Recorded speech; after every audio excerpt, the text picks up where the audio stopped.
Hey guys, David here, and I've got some really exciting bike news to share with you today.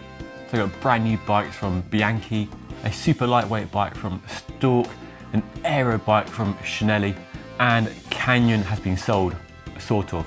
Okay, let's dive in. Firstly, how good do these brand new 2021 race bikes from Bianchi look for the Australian outfit Green Edge that the company is now sponsoring instead of the Lotto Jumbo team they've been sponsoring this year?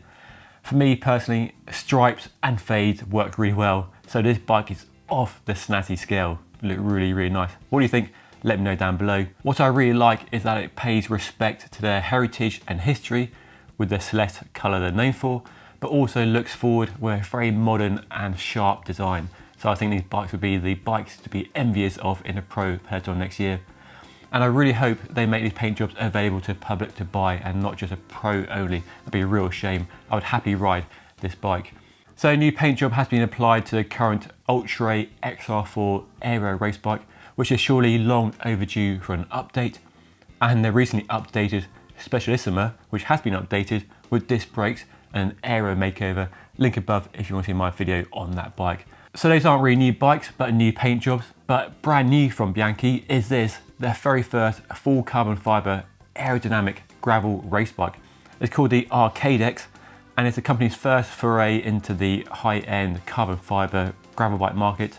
They've had a sort of multi-terrain gravel bike in the past, but made from aluminium. So this is a real intent of purpose to go after this fast-growing gravel bike market. And it's definitely a looker, isn't it? Like the Pinarello Gravel and the 3T Exploro Race Max, it's an aero-inspired gravel bike with all the features you expect for an aero bike. So aero-shaped down tube, aero-shaped seat post, drop rear stays, little fork flaps we've seen on the Pinarello in the past, fully internal cable routing, and a very clean integrated front end using FSA's ACR. So you might have seen this on my review of the Merida Reacto aero bike recently. Link above if you missed that. And simply put, the cables and hoses go underneath the stem and straight into the frame via a special headset design. So a really neat idea. Tyre clearance is a big talking point for a gravel bike, and this bike is pretty good, but not the best, with clearance for up to a 42mm wide tyre on a 700cc rim. So not the widest in its class. Many other bikes go 45, 50 at a push. You can go bigger volume with a 650B wheel and go up to a 47mm wide tyre. So that's an option if you want wide tyres. And despite being an aero bike, which clearly suggests it's designed for racing and going fast, there are practical features like eyelets for mudguards and racks. So if you want to go bike packing or commuting or use it as a more versatile everything bike, then you can definitely do that. Now I know many people have trouble putting aero and gravel together in the same bike at the same time, wondering what is the point in having an aero when the speeds on a gravel ride are much lower than they are on a road, which is true.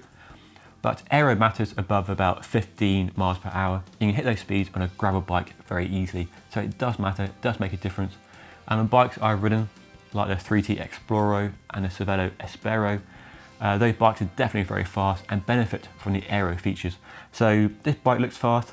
There's no talk about wind tunnel testing or anything like that, so no claims are being made. It looks aero, but hopefully I'll get my hands on one next year to see how fast it really is and see where it lives up to its quite striking looks. A few other quick details. You're looking at 1100 grams for a frame, so not the super lightweight frame it could be, and 480 grams for a fork. No word on prices yet, but there are two builds available, both Shimano GRX 1x group sets, 800 and 600, so it should be reasonably priced hopefully. Also aero, but definitely not designed for gravel, but the road. It's a brand new Cinelli Pressure. So Cinelli, a famous Italian company, made some iconic bikes over the years.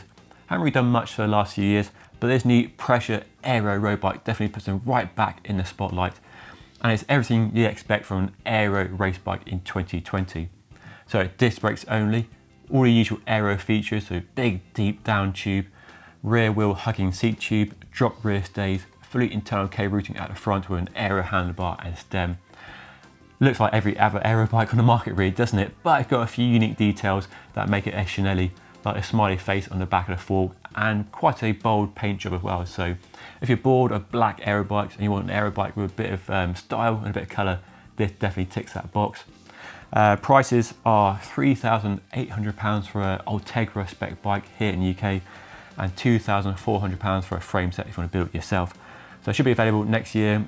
Quite a distinctive looking bike despite being another aero bike, but yeah, it looks good. What do you think? Let me know down below. That's enough aerodynamics for a minute. Let's focus on something very lightweight. Now go back 20-25 years, and if you wanted a super lightweight carbon road bike, your search would take you to one German company, Storck.